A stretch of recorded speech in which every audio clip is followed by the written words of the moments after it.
latest trends and current research in immobilization. There are different trends which are being used in the fabrication of biosensors. So we look at the first trend which is now in use. That is the Photonic Immobilization Technique. This is an advanced technique. In this technique, antibody is immobilized on gold nanoparticles. This technique is dependent on a triad of amino acid. This triad of amino acid consists of tryptophan, cysteine and cysteine.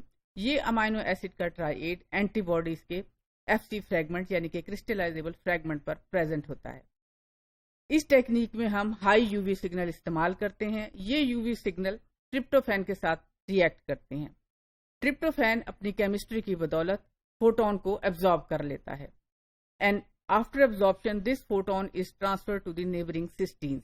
سسٹینز میں photon کی presence کی وجہ سے energy produce ہوتی ہے اور یہ energy قریبی تھائیول گروپس کو بریجز کو اوپن کر دیتی ہے. ان تھائیول گروپس کے اوپن ہونے سے تھائیول بانڈ بننے میں آسانی پیدا ہو جاتی ہے اور یہ تھائیول گروپس گولڈ نینو پارٹیکل کے ساتھ اٹیچ ہو جاتے ہیں. اس طرح یہ اینٹی باڈی کامیابی سے گولڈ نینو پارٹیکلز پر اس طرح اٹیچ ہو جاتی ہے. اس طریقے سے ہمیں اینٹی باڈی کی اورینٹیشن سے اموبلائز کرنے میں مدد ملتی ہے. دوسری technique immobilization on reduced graphene oxide nano ribbon and gold nano particles ہے. ٹوبرکلوسس ایک خطرناک مرض ہے. اس کی ڈیٹیکشن کے لیے استعمال کی جانے والی ٹیکنیکس اتنی پاورفل نہیں. ٹوبرکلوسس کو ڈائگنوز کرنے کے لیے ایک خاص بایوسینسر بنایا جا رہا ہے. اس بایوسینسر میں مائکوبیکٹیریم ٹوبرکلوسس کا سنگل سٹینڈرڈ ڈی این اے استعمال کیا جاتا ہے.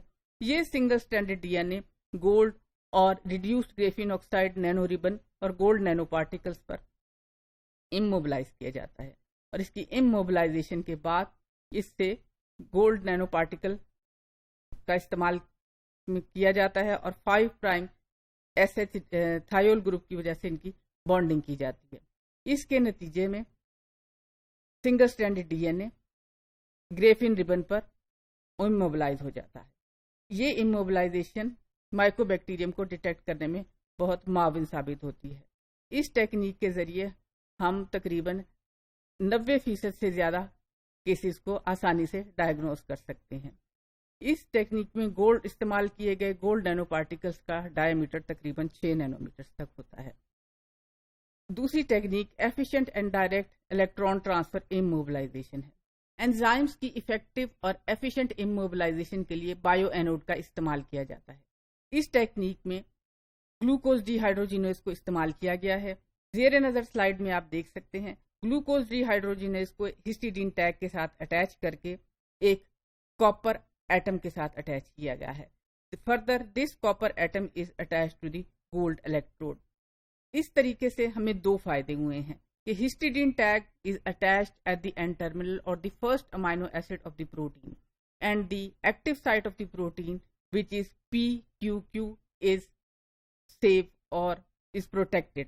یعنی کہ اموبلائزیشن کے لیے انزائم اپنی کریکٹ اورینٹیشن میں اموبلائز ہوا ہے اور اس کے نتیجے میں ہم ایک اسٹیبل اور بہتر گلوکوز ڈی ہائیڈروجینیز بایوسینسر بنا سکتے ہیں. تو سمری کے طور پر ہم یہ کہہ سکتے ہیں کہ لیٹسٹ ٹیکنیکس میں ڈفرینٹ مٹیریلز کا استعمال کیا جا رہا ہے اور ان میں پہلی ٹیکنیک امائنو ایسڈ ریزیڈیوز کا استعمال ہے. ہم ان امائنو ایسڈ ریزیڈیوز کو مختلف طریقے سے پروٹیکٹ کرتے ہیں. پہلا پروٹیکشن کا طریقہ ہسٹیڈین ٹیگ کا استعمال ہے. دوسرا پروٹیکشن کا طریقہ یو وی لائٹ کا استعمال ہے. اس کے علاوہ ہم لیٹسٹ بایوسینسر میں تھرموسٹیبل انزائم استعمال کر رہے ہیں اور thermostable enzymes are very useful in the fabrication of biosensor due to their stability at higher temperature.